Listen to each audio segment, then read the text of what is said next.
उत्तर प्रदेश के जनपद मुजफ्फरनगर के ब्लॉक जानसठ के गांव जटवाड़ा में पहुंची पूर्व सांसद मुनव्वर हसन की बेटी इकरा हसन ने गांव में मुख्य द्वार का किया शिलान्यास। भाजपा सरकार पर लगाया मुस्लिम कौम को चिन्हित कर प्रताड़ित करने का आरोप। 2024 के चुनाव में भाजपा सरकार का डबल इंजन को खराब कर बड़ा इंजन रखने की कही बात। ग्राम जटवाड़ा को बताया हिंदू मुस्लिम का प्रतीक। हिंदू मुस्लिम एकजुट होकर भाजपा सरकार का सफाया करने की कही बात।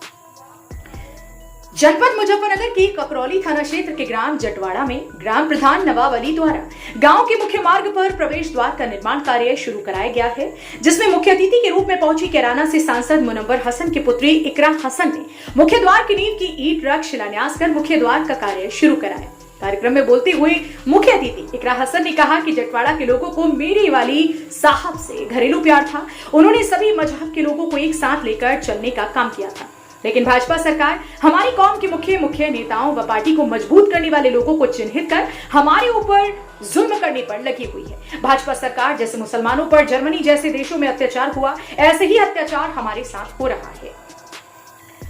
आने वाले 2024 के चुनाव में जो प्रत्याशी लोकसभा का चुनाव लड़ेगा, भाजपा सरकार जो हमारे लोगों पर जुल्म हो रही है उनको बचाने के लिए हमें ये चुनाव मजबूती के साथ लड़ना होगा।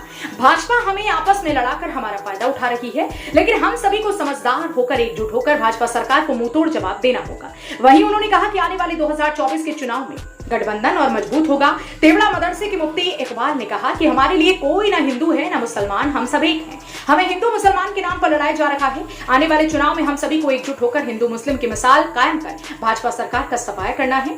बोलते हुए ग्राम प्रधान जटवाड़ा नवाब अली ने कहा कि वो अपने गांव की जनता के लिए रात दिन तैयार हैं। अगर किसी भी व्यक्ति को मेरी जरूरत होती है तो मैं उसके लिए दिन रात तैयार हूँ। वहीं ग्राम प्रधान ने कहा, मेरा गांव हिंदू मुस्लिम एकता की पहचान है, जहां पर एक तरफ मस्जिद में अजान व दूसरी तरफ मंदिर में आरती होती है। कार्यक्रम का संचालन ग्राम प्रधान नवाब अली व कार्यक्रम की अध्यक्षता आशू मलिक जानसठ ने की। इस मौके पर जानसठ चेयरमैन आबिद हसन, आशू मलिक, मुजम्मिल राणा, तैयब, मौलाना जावेद, कुदरत अली, अल्तमस, साजिद मलिक, हारून अंसारी, जिला पंचायत सदस्य शाह नजर आदि हजारों की संख्या में मौजूद रहे। इकरा जी, आज आप जटवाड़ा गांव में आई है, क्या कार्यक्रम था? बच्चे यहाँ पर गेट की बुनियाद रखी जानी है। जो हमारे ग्राम प्रधान है यहाँ से जटवाड़ा से साहब, उनका प्रोग्राम था और उसमें हम सब। अच्छा, गठबंधन को लेकर एक अलग अलग की चर्चाएं हैं कि गठबंधन ज्यादा दिन नहीं टिक पाएगा, क्या कहेंगे इस पे आप? नहीं, ऐसा कुछ नहीं है। गठबंधन मजबूत है और सभी सीटों पर गठबंधन मजबूत रहेगा और चुनाव में जीतेगा। अच्छा, एक कस्बा पड़ता है हमारे यहाँ बोकरेडी, वहाँ पे एक गठबंधन प्रत्याशी थे, वे चुनाव लड़े थे और वहाँ पे कुल गठबंधन को 161 वोट मिला है, उसमें क्या कहोगे आप? देखिए, जितनी उम्मीद हमें निकाय चुनाव में थी उस हिसाब से हमारा परिणाम नहीं आ पाया, तो इस पर सभी ने आकलन भी किया है और इसमें और मेहनत करेंगे हम सभी लोग। ये लोकल चुनाव होते हैं, इसमें पहले से प्रथा नहीं थी कि टिकट बांटे जाएं। ये लोकल आपसी संबंधों के चुनाव होते हैं, लेकिन क्योंकि भाजपा ने ये प्रथा शुरू करी टिकट देने की, इस हिसाब से टिकट दिए गए। कुछ हमारे जो कार्यकर्ता होते हैं सबका ध्यान नहीं रखा जा सकता, तो उस तरह की समस्याएं आई हैं जिनका आकलन हुआ है और उन पर मेहनत करी जाएगी। हम लोग काम करेंगे और इंशाल्लाह बड़े चुनाव में इसकी दिक्कत नहीं आएगी। 2024 में गठबंधन मजबूत रहेगा।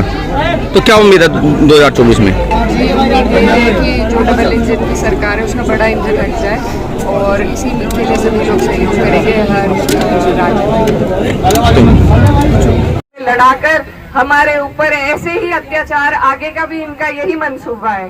तो आप लोग आने वाले चुनाव में ध्यान रखें कि ये चुनाव ही है जिसके दम पर हम अपनी मजबूती रख सकते हैं और संसद तक अपनी आवाज पहुंचा सकते हैं। तो आप लोग ध्यान रखिएगा और आपकी सबकी रिश्तेदारी भी होगी मेरे हिसाब से कैराना में, और मेरे इलाके से भी कोई ना कोई चुनाव लड़ेगा। अभी क्लियर नहीं हुआ है, लेकिन आप लोगों से बस यही गुजारिश है, उस टाइम शायद आना ना हो, कि ऐसी हुकूमत और ऐसी पार्टी से अपने इलाके की हिफाजत करें जो आप पे और हम पे सिर्फ केस लगाने का काम कर रही है, हमें परेशान करने का काम कर रही है। इसलिए इस तपिश से गुजरती है वो अगर आगे जाकर निखरती भी जरूर है। तो आप सबसे मेरी गुजारिश है कि आप लोग सब एकजुट होकर अपनी मुस्तकबिल के लिए, अपनी तरक्की के लिए, अपनी कौम की मजबूती के लिए काम करें। तो इंशाल्लाह नवाब भाई जैसे और लोग अगर इसी तरीके से काम करते रहे तो इंशाल्लाह हम लोग ज्यादा से ज्यादा आगे जाकर तरक्की करेंगे। और ये जो रास्ता है शिव मंदिर है और सामने ही मदरसा है, मस्जिद है, जहाँ पर मेरे वालिद साहब भी आए थे 2004 में। तो ये बहुत अच्छा लगा देखकर कि आपके गांव में जो हमारे हिंदुस्तान की जो असल पहचान थी, जिसको खत्म करने की कोशिश की जा रही है, आप लोगों ने उसको कायम और जिंदा रख रखा है। इसके लिए आप सब बधाई के पात्र हैं। आप सबको बहुत बहुत शुक्रिया और आप सब अपने लिए ताली इस बात पे बजाएं।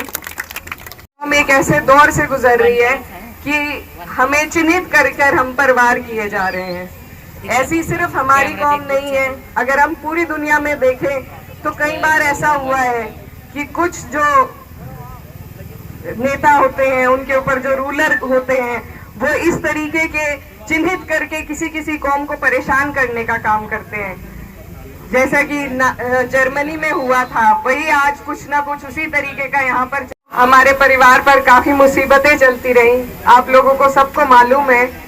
लेकिन उस मुसीबत में जब मैं अकेली थी तो आपका यही प्यार, आपकी दुआएं, आपका मान सम्मान, आपका सपोर्ट जो मेरे साथ रहा, वही हमें इस मुसीबत में से निकालना है।